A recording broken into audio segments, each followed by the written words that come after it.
From Penn State University, this is Pennsylvania Inside Out, connecting communities to a world of creativity and knowledge. Here's tonight's host, Kevin Conaway. Good evening. Coming up on Pennsylvania Inside Out, a terrorist attack on a Pennsylvania landmark planned more than 50 years ago, and a roundup of Altoona residents suspected of conspiring with the Nazis. It's the subject matter of the new book, The Horseshoe Curve, Sabotage and Subversion in the Railroad City. And it's not a work of fiction. The book's author, Dennis McIlnay, is our guest tonight. We'll talk with him in just a few minutes. First, a look at the devious plot to take out the Horseshoe Curve. Hitler is faced with a quandary. How is he going to carry the war to American soil? Hitler sees that the sabotage is his only option. There are some critical targets in the Atlantic coast, one being the Horseshoe Curve. This is a pulmonary artery of American trade and commerce. Over 100 trains a day around Horseshoe Curve, and through that period of time carrying a lot of tonnage of not only war materials, tanks and ammunition and all those sorts of things, but just train after train after train of troops. So there was arguably not a more valuable piece of real estate to the war effort. The way the curve is built, it is a situation where you could destroy it. You could take it out of service. It is a land bridge, so if you remove that underlying structure, there's no other way to get a train across that valley. Hitler's stalling for time, doing whatever he can do to impede the war effort. The people he chooses for the sabotage mission certainly aren't commando material. Initially, there are two teams. The first team lands in East Hampton, Long Island. The head of that team is a man by the name of George Dash. Prior to returning to Germany in 1941, he had lived in the United States for 19 years. No sooner than they land, there begins a kind of comedy of errors. The U-boat gets stuck at a sandbar, and it can be heard offshore, trying to free itself. The fact that they did manage to get here, I guess, is you got to give them credit for at least that. George Dash crests the top of a sand dune and suddenly encounters a seaman second class, John Cullen, a young lad patrolling the beaches. George Dash is faced with the question as to what to do. You would think this is a commando squad, that they should dispatch the young seaman, but that doesn't happen. He talks to him. He decides to bribe him. He tries to convince him that it would be in his best interest just to disappear. He actually, in one version of the story, shines the flashlight. George Dash shines the flashlight in his face and tells John Cullen to remember him. Dash follows through with evidently a plan that he's had the entire time. He turns the group in to the local FBI office. The saboteurs are arrested, are picked up, and incarcerated. A military tribunal was held. 6 of them are sentenced to death. The story of George Dash is an enigma.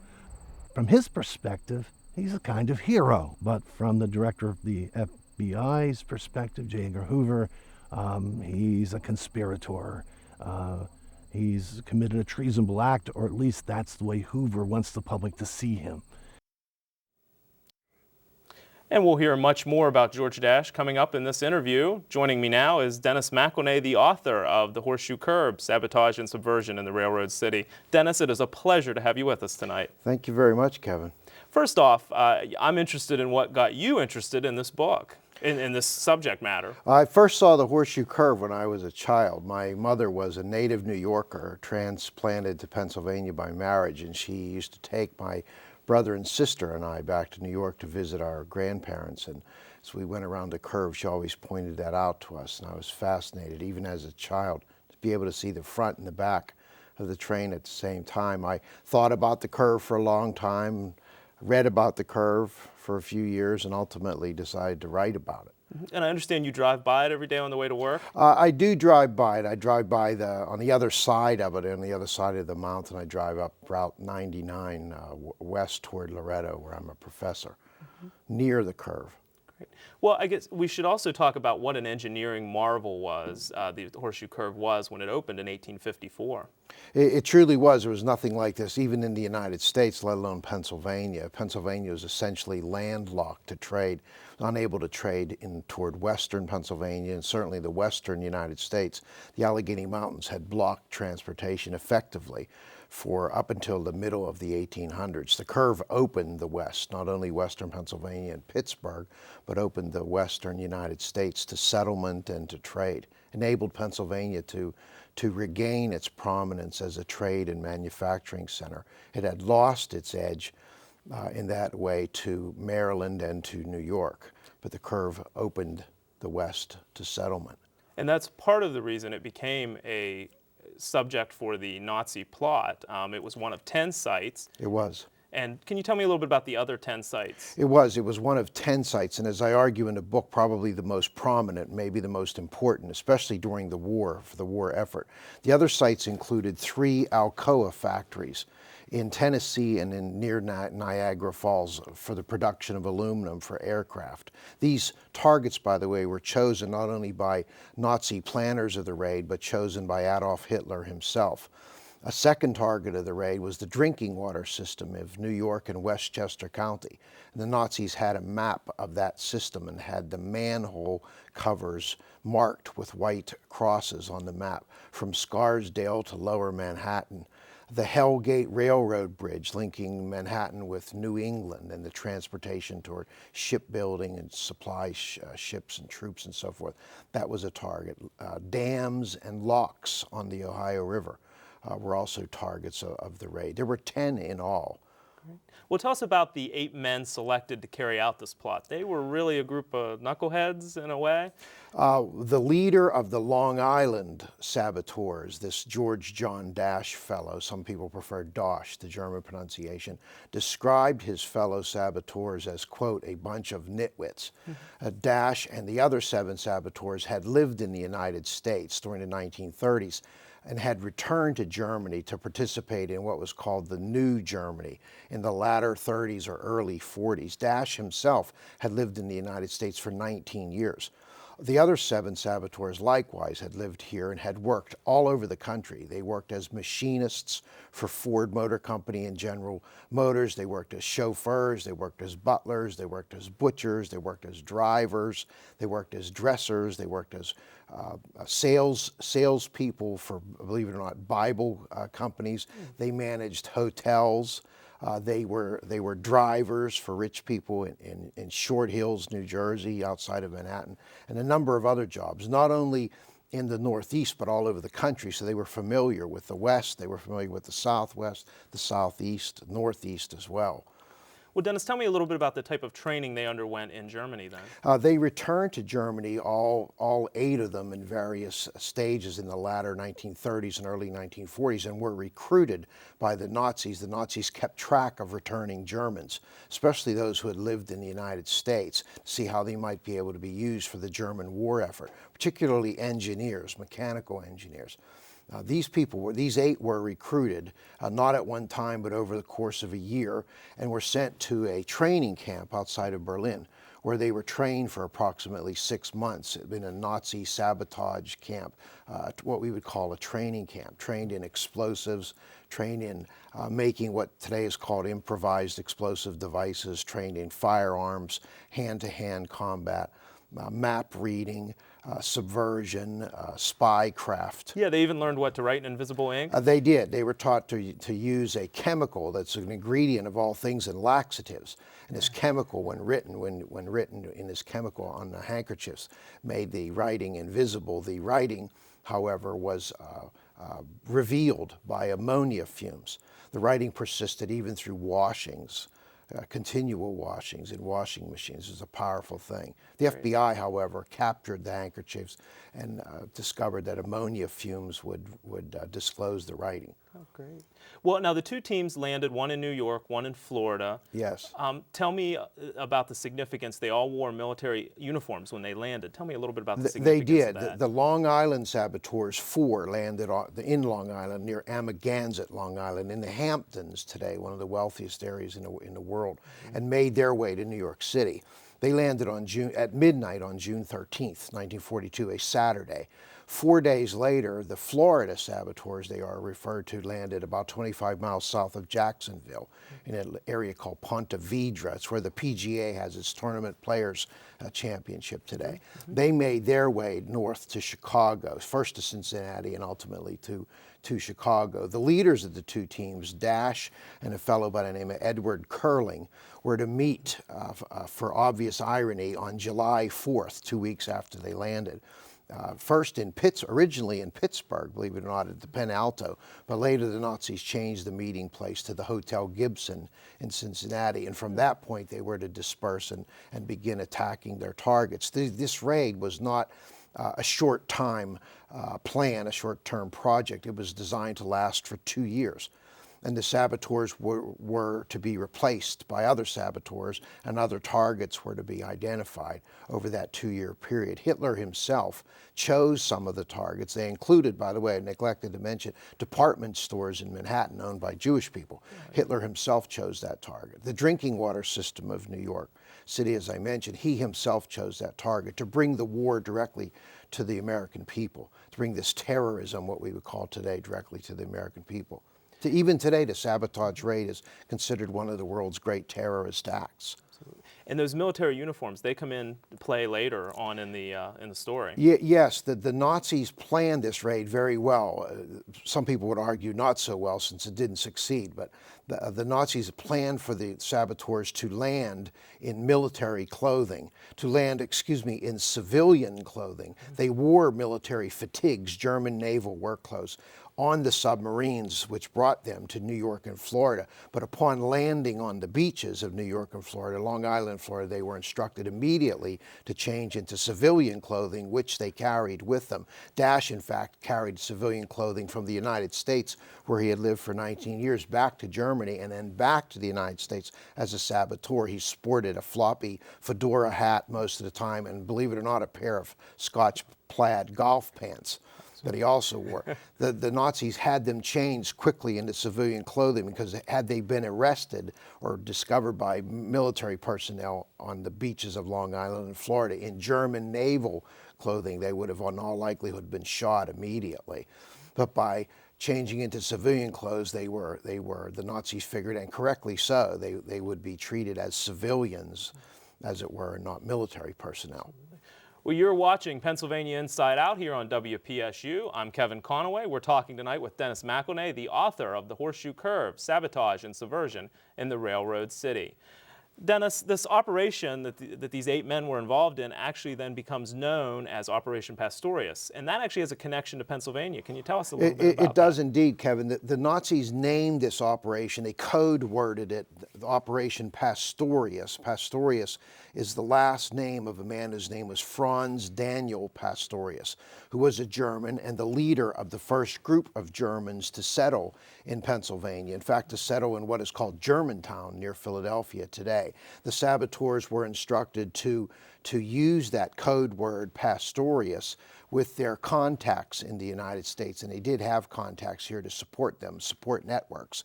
The saboteurs were instructed to say Franz Daniel when encountering one of their contacts, and the contact would answer Pastorius, and thereby indicating that the plot had not been discovered by the FBI or other law enforcement authorities. Fascinating. Well, the FBI does discover the plot. George Dash turns himself in. He does. And finds out about everyone. Then at the time, J. Edgar Hoover does not release that Dash confessed to it. What's the significance of that? Dash made his way to New York with the other 4 Long Island saboteurs, and on a Sunday afternoon called the FBI office in New York City. He was connected with an FBI agent who sat on what the FBI then called on weekends its, quote, nutter's desk, N-U-T-T-E-R-S, what we would call the nut desk today. with respect to slang, because of the crazy calls the FBI got on the weekends. Dash told this FBI agent to please contact J. Edgar Hoover and tell him that I just landed as a Nazi saboteur with a submarine with 3 other people on Long Island. The FBI agent filed this notice in the circular file, I'm afraid.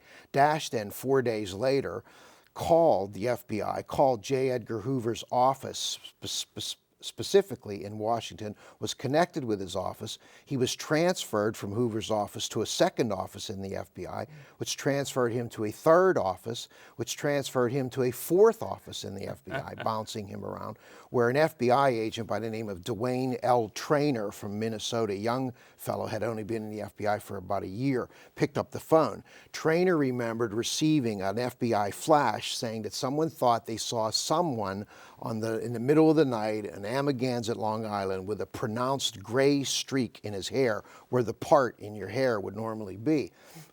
Traynor made reference to this FBI flash when he sent a car to pick up Dash in Washington. When Dash came into Traynor's office, the first thing Traynor noticed was the pronounced gray streak in this man's hair. Dash had carried with him from Germany on the submarine a gym bag that contained $175,000 in American money sewn into its lining.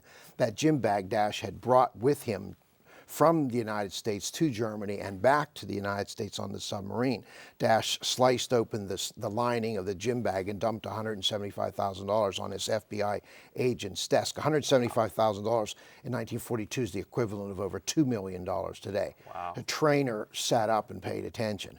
Dash then gave Traynor and other FBI agents over 4 days, a 255-page, single-spaced statement in which he gave up the entire plot, not only the Long Island saboteurs, but the Florida ones as well. And now the military tribunal that's set up for these folks, it actually has lasting implications even today. It absolutely does. As a matter of fact, President Roosevelt, Franklin Roosevelt, issued a proclamation which denied the saboteurs access to the civil courts and consigned them to trial by military tribunal, denied them their habeas corpus rights, denied them rights under the 5th and 6th Amendments, by the way, of the Constitution. And the Constitution, as you know, protects any person in the United States, not just any citizen. So the 8 saboteurs were tried by a military tribunal in Washington, which did not take long to convince them. They were tried under what was called the law of war, as opposed to civil law, and even as opposed to military justice, the Uniform Code of Military Justice, which has reasonably high standards for convictions as well, especially for capital crimes. I happen to have been a legal clerk in the Army and did that kind of work. 6 of the 8 saboteurs were all convicted in a matter of days, a matter of weeks actually, in August of 1942. 6 of the 8 were sentenced to die in the electric chair. 2 received prison sentences. Dash received a 30-year prison sentence, and his compatriot, a person by the name of Ernest Berger, he went by Pete Berger. And we actually have a photo of him. Yeah, there we go. Received a life sentence in prison. The law regarding the trial of the Nazi saboteurs by military tribunal is the same law that underlies the Bush administration's decision to try the Guantanamo detainees by military tribunal as well, and to deny them access to the civil courts, to hold them without charge, by the way, and ultimately to deny them access to the American civil courts and to try them instead by the law of war. It is called an arcane, obscure body of international, pretty much naval law, to try them by military tribunals. They're called military commissions today. Now, George Dash spends the rest of his life basically trying to defend himself, to prove himself to be a hero. He does. His wife, a central Pennsylvania woman, is also on board with him and helping him try to do that. Truly, Dash received a prison sentence of 30 years. Berger received one of life. Neither of them served their sentences. After President Roosevelt passed away, President Truman commuted Dash's sentence and Berger's sentence after they had served approximately 6 years, 5 years and 8 months in federal prisons in Connecticut, in Georgia, and in Kansas, Fort Leavenworth, Kansas, as a matter of fact. Their sentences were commuted and they were sent back to Germany to be supervised by the American Army in Germany, as civilians, but supervised nonetheless. Berger disappeared and little, if anything, is known of the rest of his life. Dash, however, spent the remaining years of his life, he lived into his 90s, by the way, appealing to every conceivable body and every conceivable person, including every president from Harry Truman to Lyndon Johnson, to try to have his sentence reversed, to have himself freed from this sentence. His wife was a beautician whom he met in New York City, where he was a waiter, as I mentioned earlier, for some years. His wife was from Walston, Pennsylvania, in Jefferson County, near Punxsutawney, and her name was Rose Marie. I'm not sure of the pronunciation, but it's spelled Guilli, perhaps Gilly or Gully, something like that. I contacted the Jefferson County Historical Society and asked them to see if they could find any of her descendants, and we ran probably 15 or 20 variations of that name through the records of the society, and no such family showed up. She had left the area as a young woman and moved to New York, where she worked as a beautician and met Dash, as I mentioned. Hey, quickly, in the 30 seconds that we have left, at the same time, 225 residents of Altoona were rounded up, believed to be conspiring with the Nazis, or at least in effect with that. Tell me a little bit about that. Yes, on July 1st and 2nd, 1942, as a result of the Nazi sabotage plot against the Horseshoe Curve, 53 agents of the FBI, officers of the Pennsylvania State Police, and detectives of the Altoona Police Department swept through Altoona in unmarked cars on a Thursday and Friday night in the evenings, as a matter of fact, and arrested 225 Altoonans as suspected Nazi sympathizers. Such arrests occurred all over the United States. And as you may know, 120,000 Japanese Americans were interned during the Second World War, but what is not known widely is that 15,000 German Americans and Italian Americans were also interned. Great. Dennis, thank you. On that note, we're going to wrap things up for this edition of Pennsylvania Inside Out. Thanks to our guest tonight, Dennis McIlnay, the author of Horseshoe Curve, Sabotage and Subversion in the Railroad City. For all of us here at WPSU, I'm Kevin Conaway. Have a good night. Penn State on-demand videos are posted with additional online resources at live.psu.edu/VOD. Categories include Penn State Life, Research, Outdoors, Home and Garden, Arts, PA Stories, Health, Education, and World War II.